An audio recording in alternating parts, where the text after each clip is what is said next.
2-Tower Chimps is an achievement in Balloons Tower Defense 6 where you need to complete an entire game of chimps using just 2 towers. Today we're going to be doing this with the Ultraboost and the Dark Champion. Now, by having the engineer here, we've got ourselves a nice sort of straight line going on here where we can just leave the engineer on last, and we're going to be able to use up the majority of the nails pierce, in which comes out of the engineer's nail gun. The engineer is going to absolutely nail it today.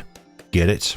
Nail it. Can't really pin this video on the fridge as we really need the sentry guns early game in order to get those pops in and get the money, get the cash flowing, but also just be able to go through the round anyways. Sentry gun, we're gonna, no, we're actually gonna go all the way up to cleansing foam because we're gonna need that foam for 24 and 28. 24 for the camo balloon, 28 to remove the lead layer. I just want these sentry guns to not spawn behind this rock, thank you very much. Come on, engineer, be a little bit smarter with your sentry deployments. They can't do their job if they're stuck behind the middle of a rock. I'm not trying to discourage you, engineer. I want you to do a bit better, please, with your sentry deployments. I'm like a coach, not a bully. A bully just demoralizes everyone around them. And there's 870. Got ourselves faster engineering up and running. And this is going to be the setup until we get ourselves this Super Monkey, and then from there the Dark Knight. There we go. Now with the rock removed, you no longer have a means of mucking up your sentry placements. Here's round 24. Remove the camo property of said balloon, but also removes the regrow property of said balloon. So you get a 2-for-1 going on there. Or a 3-for-1 there. The cleansing foam itself doesn't remove the lead property of DDTs. It only removes the lead layer off of balloons. Yeah, I think we need even more foam on the field. Imagine if you could put down multiple cleansing foams, and that has like a big enough of a radius so that the cleansing foam actually does remove the lead property from DDTs. But only when you have enough cleansing foam on the field. Smooth sailing so far, 36. Just make sure that the cleansing foam can decamo all of the green camo balloons on this round. 37 going well as well.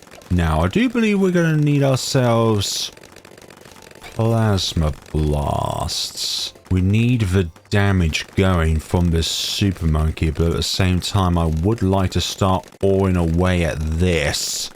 3 rounds, 4,600. That's going to be a close one. Should I get these upgrades first, or should I go away with this afterwards?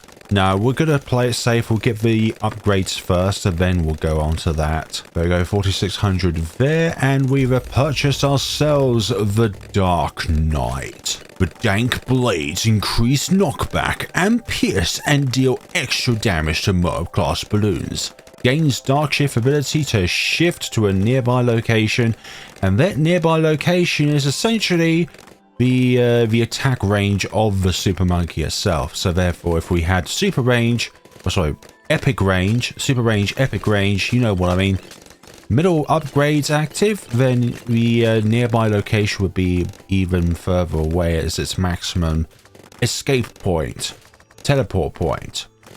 You get what I mean. Although because we have gone plasma blast, we do have an issue with purple balloons.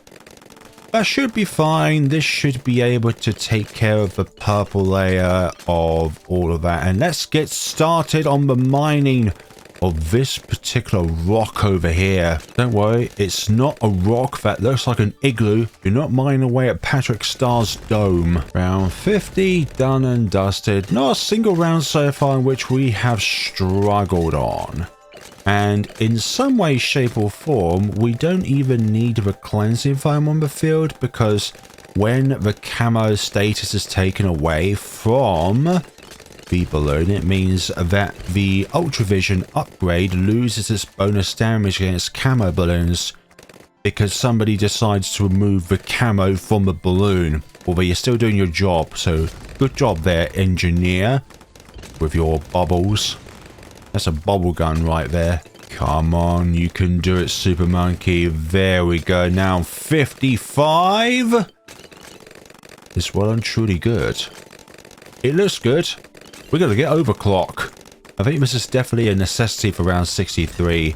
Get yourself overclock for your Dark Knight. Okay, with our 15k in the bag, we're not long now until we can start mining away at this third most expensive bit of rock on the entire track of 3 mines around. Now, this is not the first map in which Ultraboost and Dark Champion has done a 2TC on, sorry.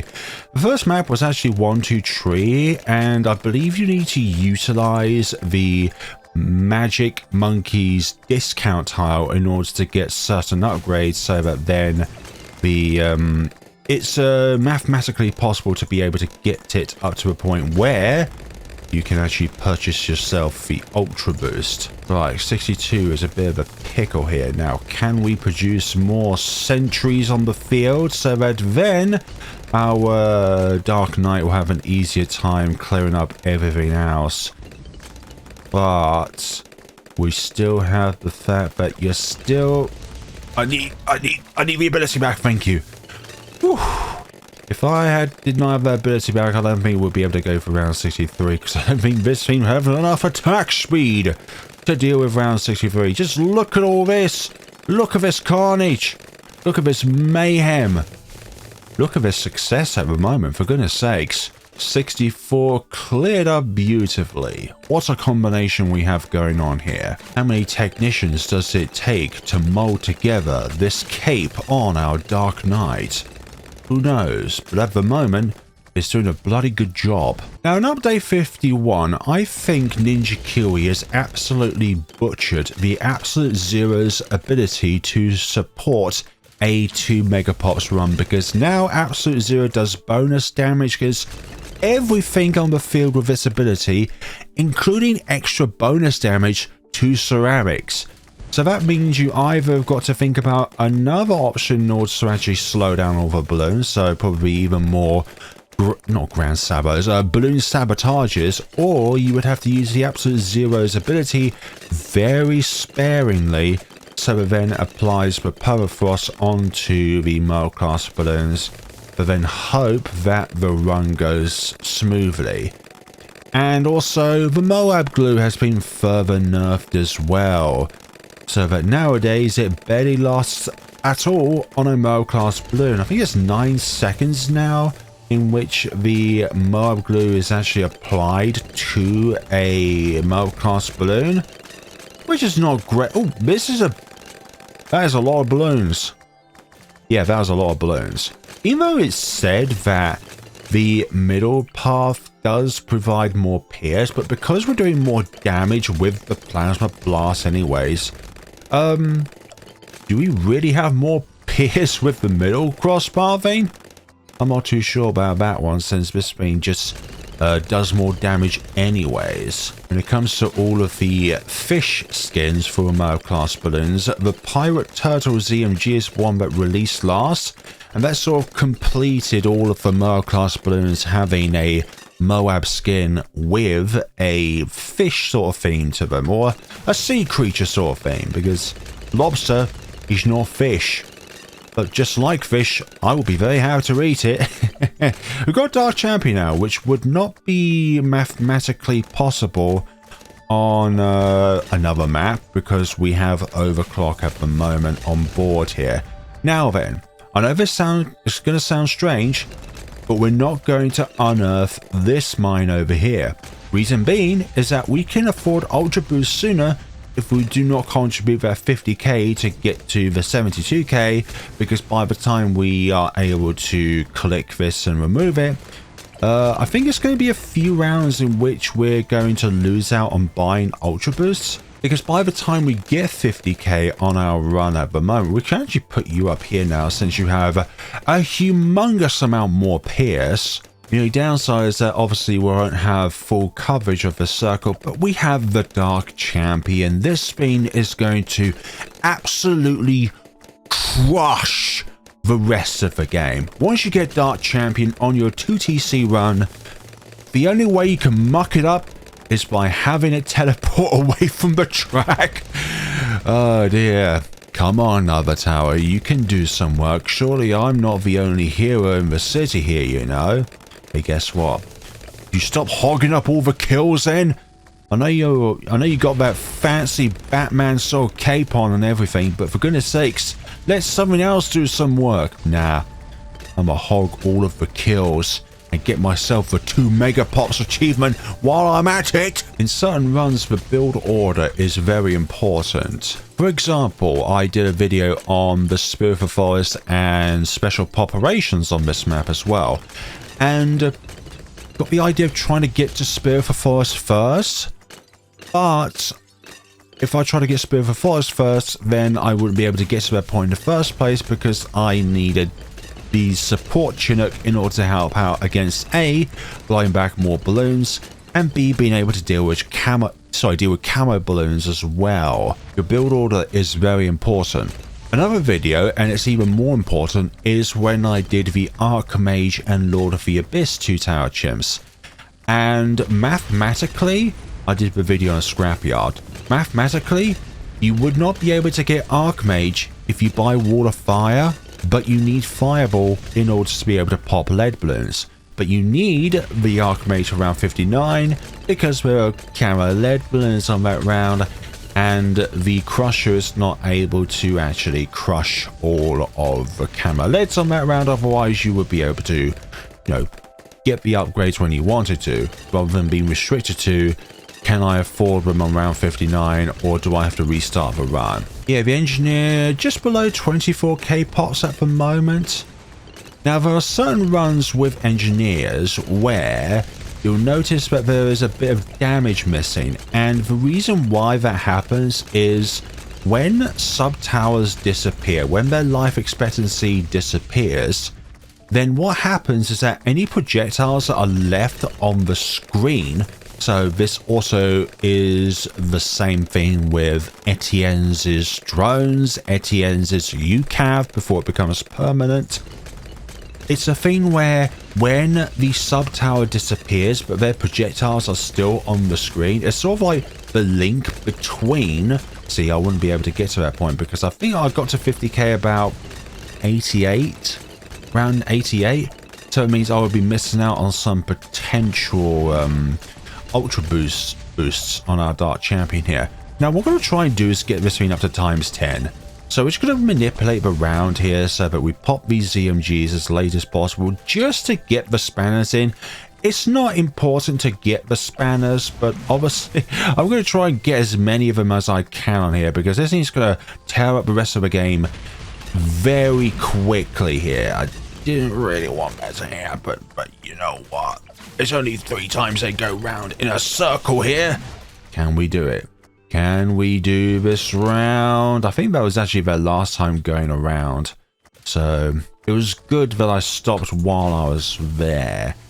Okay, okay. Good, good. That was not so great. I'm happy that one of them got downgraded, but not both of them.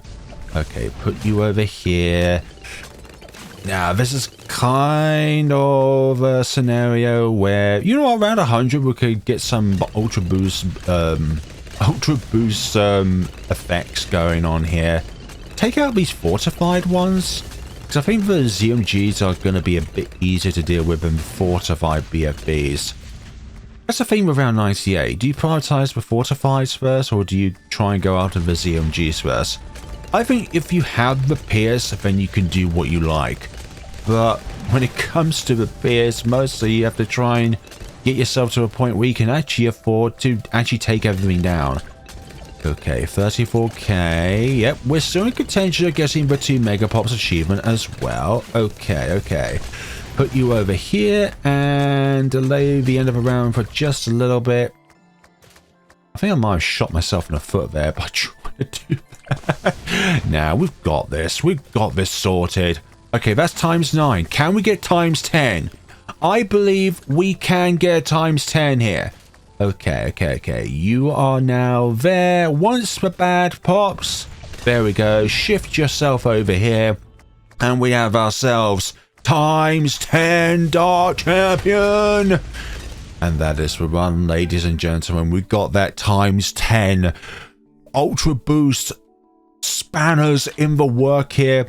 Didn't have any pops missing. Because you gained one, or that is the exact damage. It's weird because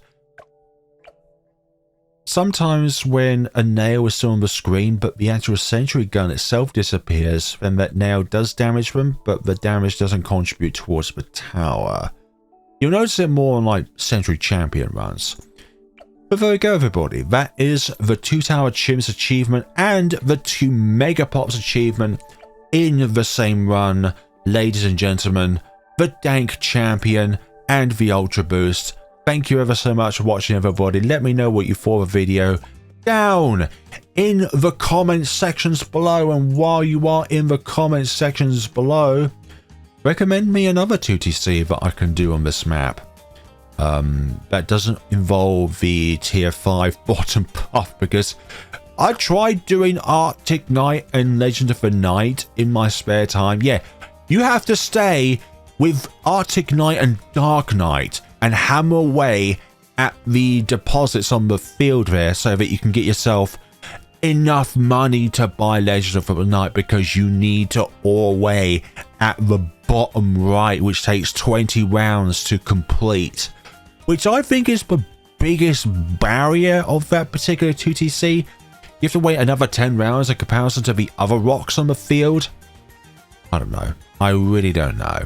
But the prize is worth it, but the wait is sometimes not worth the prize. Thank you all so much for watching, and take care of yourselves, everybody.